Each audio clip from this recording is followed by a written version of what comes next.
Este audiolivro é produzido pela Sociedade do Audiolivro, com narração de Youssef Bacos. Inscreva-se, curta, comente e compartilhe.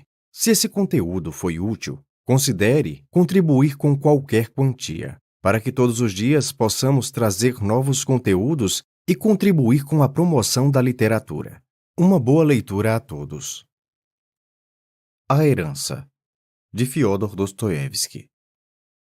Por ocasião da morte do meu digno tio Christian Haas, burgomestre de Lauchbeck, eu já era mestre de capela do Grão-Duque e tinha um ordenado de 1.500 florins, o que não impedia que puxasse, como se costuma dizer, o diabo pelo rabo. O tio Christian, que conhecia muito bem minha situação, nunca me havia dado nada, nem um vintém. Por isso não pude deixar de derramar algumas lágrimas. Quando soube da sua póstuma generosidade, herdava dele, ai de mim, 250 gueiras de boas terras cultivadas com vinhas e pomares, uma orla de floresta e sua grande casa de Lauchbeck. Caro tio, exclamei comovendo-me, somente agora vejo a profundidade da vossa sabedoria e vos louvo por ter me apertado os cordões de vossa bolsa. O dinheiro que me teríeis dado, onde estaria? Certamente em poder dos filisteus ou dos moabitas, e pelo contrário, com a vossa prudência salvaste a pátria, como Fábios Contato. Honra vos seja feita, ótimo tio Christian. Pronunciadas estas sentidas palavras, e muitas outras, não menos comoventes, que deixo de citar, parti a cavalo para Lauchbeck. Coisa estranha, o demônio da avareza, com o qual até então nunca tinha tido contato, pouco faltou para que não se apoderasse da minha alma. Casper, disse-me ao ouvido, este rico, até agora tu não tens perseguido senão fantasmas. O amor, os prazeres e as artes são apenas fumaça. É preciso ser louco para apaixonar-se pela glória. De sólido não há no mundo senão as terras, as casas e os florins dados a juros em primeira hipoteca. Renuncia às tuas ilusões, alarga a cerca dos teus fossos, aumenta os teus campos, amontoa o teu ouro, e serás honrado e respeitado. Tornar-te-ás burgomestre como teu tio. Tirar-te-ão largamente o chapéu, dizendo: eis o senhor Casper Haas, o homem rico, o poderoso da terra. Estas ideias iam e vinham em minha cabeça como personagens de uma lanterna mágica, os quais me pareciam ter um aspecto tão grave que me seduzia. Estava-se em pleno julho. A cotovia cantarolava no céu e sua interminável ariazinha, as messes ondulavam na campina e se ouvia ao longe o grito voluptuoso da codorna e da perdiz nas searas. A folhagem cintilava ao sol, a lúter murmurava na sombra dos grandes salgueiros. E eu não via, não entendia nada de tudo isso. Queria ser burgomestre. Queria ver arredondado o meu ventre, inchadas as bochechas, e murmurava de mim para mim: eis o senhor Casper que passa, o homem rico, o poderoso da terra. Hip, bles, hip. E a minha pequena jumenta galopava. Era curioso usar o tricórnio e o colete escarlate de mestre Christian. Se me ficasse bem, pensava, para que comprar outros? Lá pelas 4 horas da tarde, a pequena aldeia de Lauchbeck me apareceu no fundo do vale. E não sem comover me fixei os olhos sobre a grande e bela casa de Christian, minha futura residência e centro dos meus domínios. Admirei a sua situação pitoresca sobre a grande rua poeirenta, o imenso telhado de ardósia acinzentada, os alpendres que cobriam vastas eiras, as carroças, os arados e as colheitas. De trás o pátio, depois o jardinzinho, o pomar, as vinhas e os prados ao longe. Tive um sobressalto de alegria diante deste espetáculo. E enquanto subia pela grande rua da aldeia, eis as mulherzinhas queixudas, os meninos de cabeça descoberta e desgrenhada, os homens com grandes gorros de lontra, o cachimbo com uma corrente de prata na boca, e todos juntos contemplar-me e saudar-me. Bom dia, senhor Casper, bom dia, senhor Haas. e em todas as janelas se debruçavam fisionomias curiosas. Parecia-me estar em minha casa, parecia-me já ser burgomestre. A minha vida de mestre de capela era um sonho, o mesmo entusiasmo pela música, uma loucura juvenil. Oh, como os haveres mudam as ideias dos homens! Nesse meio tempo, parei diante da casa do tabelião Becker. É ele que tem em mãos os documentos de propriedade e que deve fazer-me a entrega deles. Amarro o meu cavalo na argola da porta e salto sobre a escadaria. O velho, com a cabeça calva descoberta, com o magro corpo metido num longo chambre, verde com grandes ramagens, vem à porta para receber-me. Senhor Carlos, tenho a honra de saudar-vos. Mestre Becker, aqui sou seu servo. Tende a bondade de entrar, senhor Haas. Depois de vós, senhor Becker, depois de vós. Atravessamos o vestíbulo e vejo no fundo de uma saleta limpa e bem arejada uma mesa bem posta, e além, perto da mesa, uma mocinha fresca, graciosa, com o rosto banhado de um róseo pudor. Senhor Casperraz, disse o venerado tabelião, curvo-me. Minha filha Lotte, acrescenta o bom homem. Enquanto eu sinto despertar em mim velhas inclinações de artista, admiro o narizinho cor-de-rosa, os lábios purpurinos e os grandes olhos azuis da senhora Lotte. O seu belo corpo, esbelto, e as pequenas mãos gorduchas. Mestre Becker me convida a sentar-me à mesa, dizendo que me esperava, que a minha chegada era prevista e que antes de começarmos a tratar de negócios importantes, era bom que me refizesse um pouco da fadiga da viagem com um copo de vinho, etc. Todas as coisas cujas propriedades eu aprecio e que aceito de coração aberto. Sentamo-nos então e falamos de tudo. Faço as minhas reflexões sobre o velho e me pergunto quanto um tabelião pode ganhar em Lutebeck. Senhorita, tende a bondade de aceitar uma asa de frango? Senhor, vós sois muito bom. Com prazer. Lotte abaixa os olhos, eu torno a encher o seu copo. E ela banha nele os róseos lábios. Papai está alegre, fala de caça e pesca. O senhor Haas, sem dúvida, se adaptará aos hábitos do lugar. Temos coelheiras bem povoadas e rios ricos de trutas. Passam-se os serões da cervejaria. O inspetor florestal é um belo rapaz, o juiz de paz é um grande jogador de uísque, o médico tem boa prosa. Escuto e acho deliciosa essa vida tranquila e serena. A senhorita Lotte me agrada muito. Fala pouco, mas o seu sorriso é tão gracioso, tão ingênuo, que ela deve ser amabilíssima. Finalmente chega o café e o Kirschwasser. A senhora Lotte se retira, o velho tabelião passa, insensivelmente, da fantasia às coisas graves. Fala das propriedades do meu tio e ouço com atenção. Nenhum testamento, nenhum legado, nenhuma hipoteca. Tudo claro, limpo, regular. E eu disse a mim mesmo, oh, afortunado Casper! Agora entramos no escritório, para que me faça a entrega regular dos papéis. Aquele ar fechado do escritório, aquelas grandes filas de pastas alinhadas nas estantes, aqueles montes de papéis sobre a mesa, sobre as cadeiras, sobre a lareira, tudo isso dissipa em mim as vãs fantasias amorosas. Sento-me em uma grande poltrona e mestre Becker, com ar pensativo, põe os óculos sobre seu longo nariz aquilino.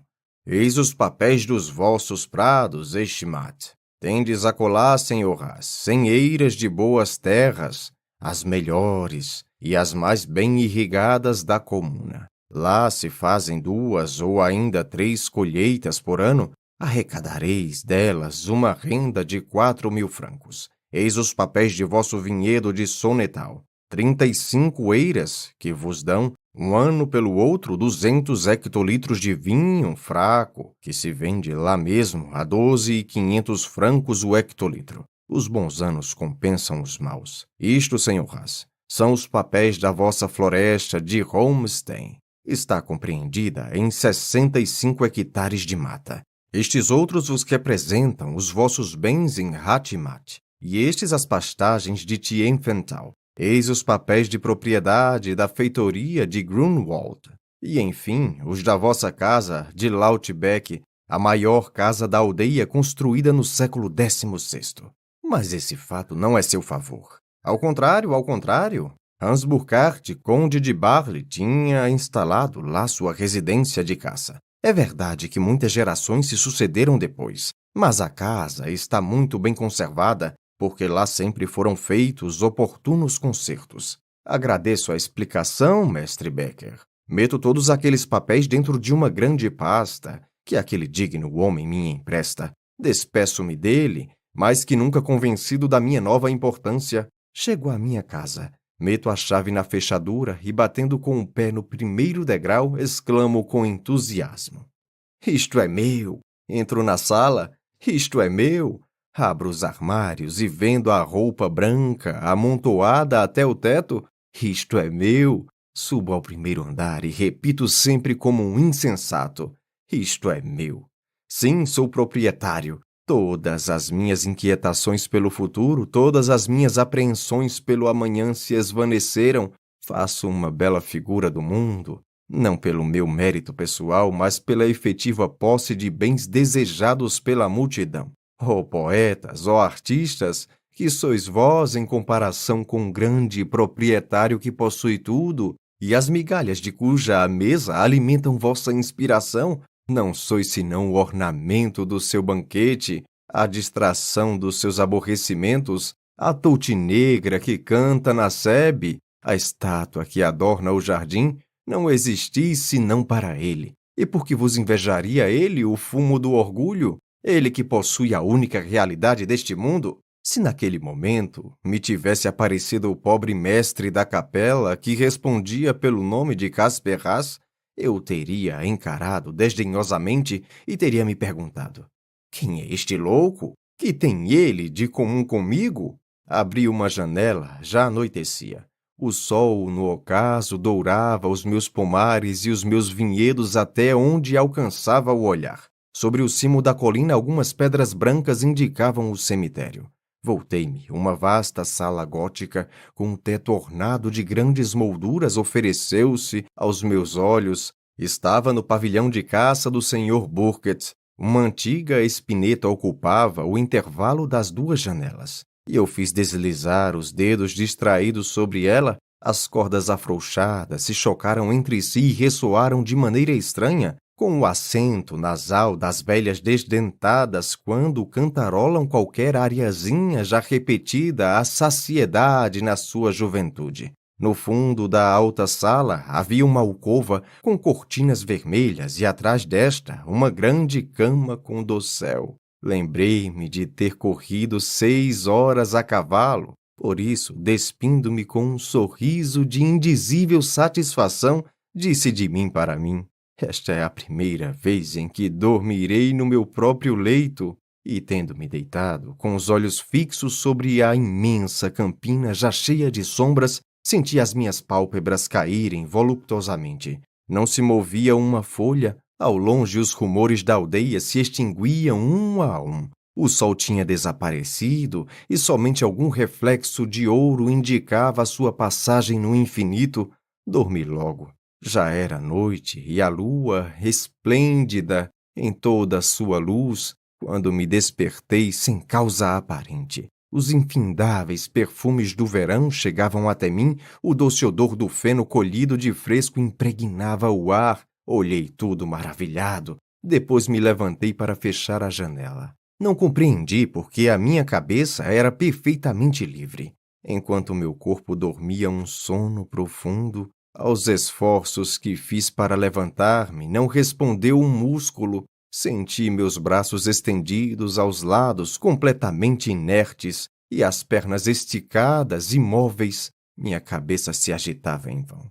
Naquele momento mesmo, a respiração profunda e cadenciada do corpo me espantou. A cabeça recaiu sobre o travesseiro esgotada de forças. Estou paralítico? Perguntei-me com terror. Meus olhos se fecharam. Pensava no espanto, naquele singular fenômeno, e os meus ouvidos acompanhavam as pulsações do coração, o murmúrio precipitado do sangue sobre o qual o espírito não tinha nenhum poder. Como será? Acrescentei depois de alguns segundos, que o meu próprio corpo recusa a obedecer-me. Casperraz, o dono de tantos vinhedos, de tantos bosques, de tão gordos pastos, que não pode nem sequer mover-se naquele miserável pedaço de terra que todavia é seu. Oh, Deus, que significa isso? Enquanto estava imerso nestes pensamentos, um débil rumor prendeu minha atenção. A porta da alcova se tinha aberto e um homem vestido de panos grossos, parecido com feltro, semelhantes aos dos monges da capela de São Galberto de Mongúncia, com um grande chapéu cinzento, ornado com uma pena de falcão, com as mãos enterradas até os cotovelos em luvas de pele de búfalo, tinha entrado no quarto. As grandes botas deste personagem lhe subiam acima do joelho. Uma pesada corrente de ouro cheia de condecorações lhe caía sobre o peito. A sua face morena, ossuda, com os olhos encurvados, tinha uma grande expressão de tristeza e horríveis cores esverdeadas. Atravessou o quarto com passo monótono, como as batidas de um relógio, com o punho sobre o guarda-mão da espada imensa e batendo o pavimento com um salto, exclamou: "Isto pertence a mim, Hans Burkhardt, conde de Bar."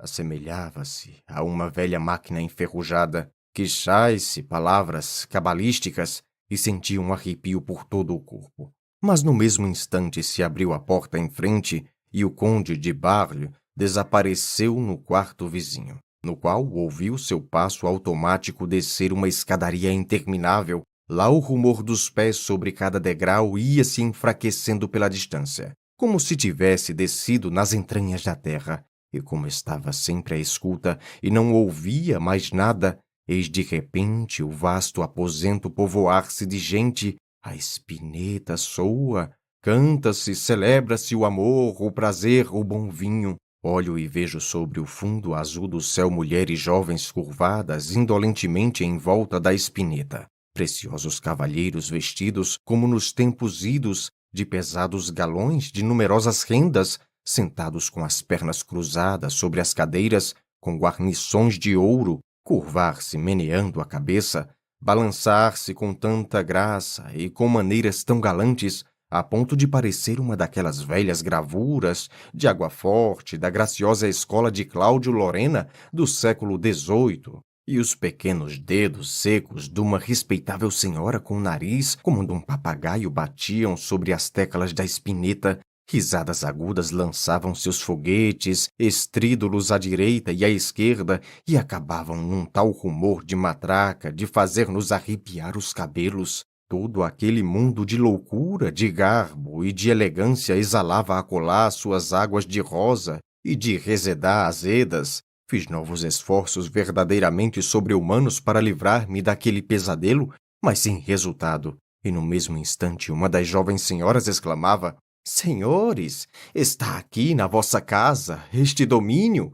Não teve tempo de acabar. Um silêncio de morte seguiu estas palavras. Olhei, a fantasmagoria tinha desaparecido. Então me chegou ao ouvido um som de trompa. Ouvi cavalos baterem os pés lá fora e cães que ladravam enquanto a lua tranquila, aquela celeste hipócrita, olhava sempre no fundo de minha alcova. A porta abriu-se como por uma rajada de vento e 50 caçadores, seguidos de jovens damas velhas de 2 séculos, com compridos vestidos rastejantes, passaram majestosamente de uma a outra sala. Passaram depois 4 vilões trazendo sobre os ombros robustos uma maca de folhas de carvalho, em que jazia, todo ensanguentado, com o olho baço e as presas espumosas, um enorme javali. Ouvi as fanfarras soarem mais forte lá fora, depois extinguirem-se como um suspiro nos bosques, depois mais nada. Enquanto eu pensava nesta singular visão, olhando por acaso na sombra silenciosa, vi com espanto a cena ocupada por uma daquelas velhas famílias de um tempo, tranquilas e solenes nos seus costumes. Lá estava o patriarca com a cabeça encarnecida, que lia uma grande bíblia. A velha mãe, alta e pálida, fiava cânhamo, reta como um fuso, com o colete que lhe subia até as orelhas, com o corpo apertado por faixas de pano preto. Depois as crianças rubicundas, com olhar pensativo, com os cotovelos apoiados na mesa e em silêncio, o velho cão-pastor atento à leitura, o velho relógio no seu castelo de Nogueira contando os segundos e mais distante, na sombra, algumas caras de moçoilas e morenos rapazes com o chapéu grande, preto e com colete de lã, discutindo sobre a história de Jacó e Raquel em forma de declaração de amor. E a honesta família parecia convencida das verdades santas. O velho, com a voz rouca, prosseguia a leitura comovendo-se. Esta é a vossa terra prometida, a terra de Abraão, de Isaque e Jacó. E eu vou-la tendo destinado, desde a origem dos séculos, a fim de que vós cresçais e multipliqueis nela como as estrelas do céu. Ninguém poderá vô-la tomar, porque vós sois o meu povo predileto, no qual depositei a minha confiança. A lua, encoberta por alguns instantes, reapareceu. Não ouvindo mais nada, voltei a cabeça. Os seus raios, tranquilos e frios, iluminavam o vazio do aposento. Não mais um vulto, não mais uma sombra. A luz se arrastava sobre o pavimento, e de longe em longe algumas árvores desenhava a sua folhagem sobre a superfície iluminada. Mas de repente as altas muralhas se atapetaram de livros. A antiga espinheta cedeu o lugar ao gabinete de algum sábio, cuja ampla cabeceira me apareceu sobre uma poltrona de encosto de couro vermelho. Eu vi a pena de ganso deslizar sobre o papel. O homem, engolfado na profundidade do seu pensamento, não se movia. Aquele silêncio me prostrava. Julgai, porém, do meu espanto quando, tendo-se voltado, o erudito me mostrou o rosto e nele reconheci o retrato do jurisconsulto Gregórios registrado com o número 253 na galeria de Darmstadt. Grande Deus, como este personagem se tinha destacado do seu quadro!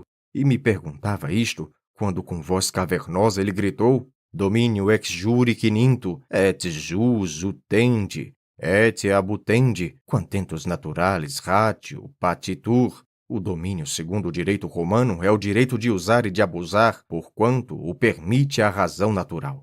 À medida que lhe saía dos lábios esta fórmula, o seu rosto empalidecia, e a última palavra não existia mais. Que vos direi ainda, caro amigos? Nas horas seguintes, vi 20 outras gerações sucederem-se no antigo castelo de Rasburgart. Cristãos e hebreus, nobres autênticos e gente enriquecida, ignorantes e doutos, artistas e criaturas prosaicas, e todos proclamavam a sua legítima propriedade, e todos se acreditavam donos absolutos da barraca. Ai de mim, um sopro de morte os punha na porta. Tinha acabado de habituar-me a esta estranha fantasmagoria. Todas as vezes que uma daquelas bravas pessoas exclamava: Isto é meu!